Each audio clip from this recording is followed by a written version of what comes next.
தெரியாத டிரெஸ் வாங்கிட்டு வந்திருக்கிறீர்கள். இது ஒரு மனுஷனா? யாருக்கு யாரு பாடம் சொல்லி கொடுக்கிறா? அப்பாவுக்கு சின்ன மகா இன்னைக்கு தான் ஒரு இலை தான் விட்டுருக்கு, 2 இலை கூட விடல, ஒரு இலை தான் விட்டுருக்கு. அதுக்குள்ளே சொல்லுது, உனக்கு மூளை இருக்காயா?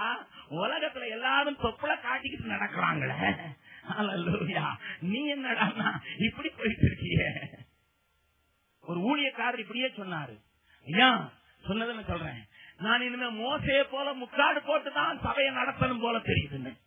நான் அவரை கேட்டேன், என்னையா உமக்கு முகத்துல அவ்வளவு பிரகாசமா? இல்ல பிரதர், எங்க ஆளுங்க பண்ற டிரெஸ் போட்டா எனக்கு வெக்கமா இருக்குது, அதனால மோசையை போல முகத்தை மூடுனாதான் இனிமே வாழ முடியும் போல, ஊழியம் செய்ய முடியும் போல நிலைமைக்கு நான் வந்துட்டேன்னு சொன்னாரு. What is happening inside the church today? இன்றைக்கு சபைக்குள்ளே நடக்கிற காரியங்கள் என்ன கேட்டா, அப்பா பெரிய ஊழியக்காரன் மகளே சினுக்கு சினுக்குன்னு போட்டு வரும்போது நாங்க மட்டும் மினுக்கு மினுக்குன்னு போடக்கூடாதா? ஹலோ, பெரிய ஊழியக்காரர்கள் பிள்ளைங்க ஒவ்வொரு காட்சிக்கும் வித்தியாசமாய் அவர்கள் சிலுக்கு சிலுக்குன்னு போடும்போது நாங்க என்ன குறைஞ்சவங்களா பிரதர்? உண்மைதான், உண்மைதான். தேவ பக்தியின் தேசத்தை தரித்துக் கொள்வார்கள், ஆனால் தேவனையோ தங்கள் உடையிலேயே மறுதளித்து விடுவார்கள், வேற எதுலையும் அடிக்க வேண்டாம். ஹல்லேலூயா. உங்க பிள்ளைக்கு முதல்ல ஆண்டவர் சொல்லி கொடுங்க பிரதர். அவன் உட்காரும் போதும் எழுந்திருக்கும் போதும் படுத்திருக்கும் போதும் கர்த்தருடைய வார்த்தையை பேசு என்று சொன்னார்களே, எங்கயா போயிட்டு, எங்க போயிட்டு? அருமையான தேவ ஜனமே, எல்லாவற்றையும் விளக்குவதற்கு நேரமில்லை. மனிதன் இன்றைக்கு சுபாவ அன்பை இழந்துவிட்ட ஒரு பொல்லாத காலத்தில் இருக்கிறோம் என்பது உண்மை. மனிதன் தன்னுடைய சுபாவத்திலே காணப்படுகிற பொல்லாத இச்சைகளினால் நிறைந்தவனாய் சுபாவமாய் நேசிக்கிற அன்பையும் இழந்து விட்டான். உலகத்திலே அது நடப்பது உண்மைதான். என்னோடு கூட என்னுடைய வீட்டுக்கு வாருங்கள், நான் உங்களுக்கு ஒரு பிள்ளையை காண்பிக்க முடியும். என்னை மகளாக எடுத்திருக்கிறவளை, என்னுடைய கடைசி மகளாக, அவளுக்கு ஷேரன் என்று பெயரிட்டு அவளை நாங்கள் கையில வைத்து கொஞ்சுகிற அந்த பிள்ளையை நீங்கள் பார்க்கலாம். அவளுக்கு 4 மாதங்கள். என்னையா 60 வயதுல போய் யாராவது பிள்ளையை தத்து எடுப்பார்களா என்று கேட்கலாம். நான் உங்களுக்கு சொல்லுகிறேன், நான் வேறொரு ஊரிலே ஊழியம் செய்து கொண்டிருக்கும் போது என் மனைவி எனக்கு ஒரு டெலிபோன் பண்ணினாள். என்ன என்று கேட்டேன். அவள் சொன்னாள், இந்த மாதிரி ரயில்வே ஸ்டேஷன்ல ஒரு பிள்ளைய தாய் தூக்கி போட்டு போயிட்டார் 2வது நாள்ல. ஆகையினால அந்த பிள்ளையினுடைய நிலைமை பார்த்து அங்க இருக்கிற தெரு நாய்க்கள் அவளுடைய இடது கையை தின்னுட்டு, பிள்ளைக்கு ஒரே ஒரு எலும்பு மாத்திரம் தொங்கிக்கிட்டு இருந்தது. அது அழுக்குல அழுகி போய் அங்கே உயிருக்கு போராடி கொண்டிருந்த பிள்ளையை கண்டெடுத்து கொண்டு வந்திருக்கிறோம். நம்முடைய ஆஸ்பத்திரியில் அதனுடைய கைகளை எடுத்துவிட்டோம். அந்த பிள்ளையை நான் வீட்டிலே வைத்திருக்கிறேன் என்று சொன்னாள். ஊழியத்தை முடித்துவிட்டு வீட்டுக்கு வந்தபோது அந்த பிள்ளையை பார்த்தேன். அந்த பிள்ளையினுடைய பிஞ்சு முகத்திலே அந்த தாயினுடைய பாசம் ஒரு நிமிடம், ஒரு கணம் கூட தெரியவில்லை. 10 மாதங்கள் சுமந்திருந்தாள். தனக்கு பிறந்த பிள்ளையை தூக்கி நாய்களுக்கு இறைக்காக்கி விட்டு போய்விட்டாலே தாய். இது உலகத்தின் சுபாவ அன்பில்லாத நிலைமை.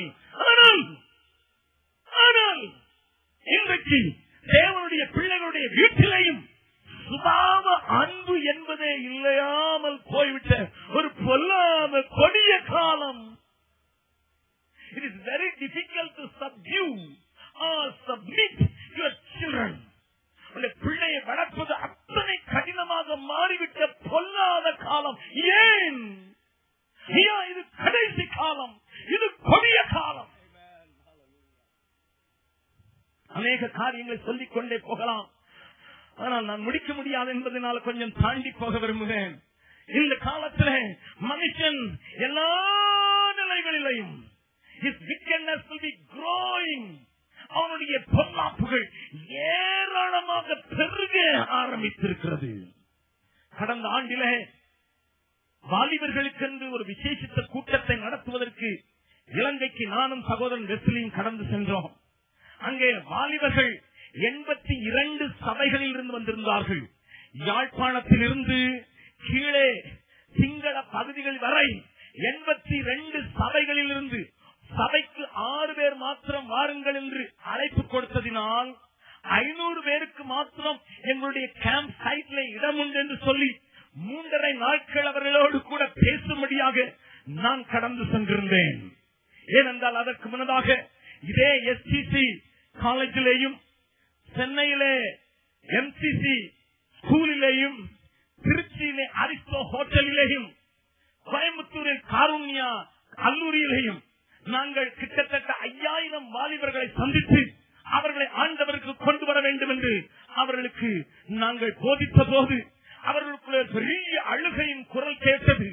அவர்கள் தங்களுடைய பாவங்களை பச்சை பச்சையாய் அவர்கள் சொல்லி அறிக்கையிட்டு விடுதலை பெற்றவர்களாக கடந்து சென்றார்கள். இன்றைக்கும் ஜொலித்துக் கொண்டிருக்கிறார்கள். இதை கேள்விப்பட்ட ஒரு ஸ்ரீலங்காவினுடைய போதகர் என்னை அண்ணன், the same thing is required for Sri Lanka, why don't you come?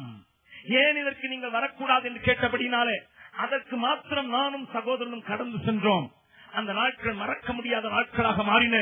500 பேர் 82 சபைகளில் இருந்து வந்திருந்தார்கள். பலவிதமான சபை பிரிவுகளில் இருந்து வந்திருந்தார்கள்.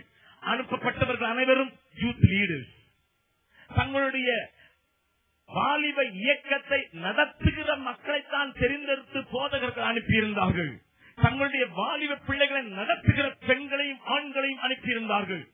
2வது நாளிலே நான் வாலிபத்தின் பாவங்களை குறித்து கொஞ்சம் ஓப்பனாக, வெறுமனையாக, நிர்வாணமாக அவர்களுக்கு முன்னதாக நான் அவர்களுக்கு சொல்லி அவர்களை தேவனிடத்தில் இழுப்பதற்கும் அதிலிருந்து விடுதலை பெறுவதற்கும் அவர்களை வழிநடத்தின போது அநேகருடைய உள்ளங்கள் உடைக்கப்பட்டு அவர்கள் ஓ என்று அது கதறி அழுதது மாத்திரமல்ல, இறுதி நாளிலே அவர்களுக்கு ஒரு வாய்ப்பு கொடுக்கப்பட்டது. உன்னுடைய பாவத்தை அறிக்கை செய்து விட்டுவிடு என்று சொன்ன போது சிலர் என்னிடத்திலே, சிலர் சகோதரி வெஸ்லி இடத்திலே வந்து தங்களுடைய பாவத்தை உணர்த்தி வைத்த போது அவர்கள் சொன்ன காரியங்கள் எங்களை நிலைகுலைய செய்துவிட்டது. நம்ப முடியவில்லை. ஒரு பையன் வந்து சொல்கிறான், யூத் லீடர், சபையில யூத் லீடர். அவன் சொல்கிறான், என்னுடைய சொந்த சித்தி எனக்கு மாதந்தோறும் அவளோடு நான் வாழ்வதற்கு, உடல் உறவு கொள்வதற்கு பணம் தருகிறாள். இன்னொரு மனிதன் சொல்கிறான், நான் போகாத இடங்களே கிடையாது, நான் சொல்லாத ஸ்திரீகளே கிடையாது சபைக்குள்ளே. அம்மா, அநேக நேரங்களில் இந்த மனுஷன் பீகார்ல வந்து இங்க கத்ததானே வருகிறான் என்று சொல்கிறான். ஏனென்றால் இன்றைக்கு உள்ளே இருக்கிற கீழை அழுத்தி அதை எடுக்கிறதற்கு தெரியாதவர்கள் மேலே சமாதானம் சமாதானம் என்று பூசி சபையினுடைய காயத்தை கட்டுவதற்கு பதிலாக அதை அப்படியே விட்டுவிட்டவையினால ரணம் ஓடி போயிருக்கிறது. இதை சொல்ல வேண்டிய அவசியம் இருக்கிறபடியினால் தான் நான் உங்களோடு கூட இப்படி கொஞ்சம் கடினமாகவே பேசுகிறேன். என்னுடைய காரியங்களை புரிந்து கொள்ளுங்கள். ஐயோ, பாவத்தை குறித்தும் நீதியை குறித்தும் பேசுகிறவர்கள் எங்கே? ஆகையினாலே கடைசி காலங்களிலே மனிதர்களுடைய நிலைமை இப்படி மாறிவிட்டது. தேவ பக்தி உண்டு, ஆனால் தேவ பிரியம் இல்லை. தேவ ஜனமே பாவத்தில் விழுந்தே தேவ கிருபை பலன் இழந்தது தேடி மீட்டிடுமே. தேவ ஜனமே பாவத்தில் விழுந்தே தேவ கிருபை பலன் இழந்தது தேடி மீட்டிடுமே.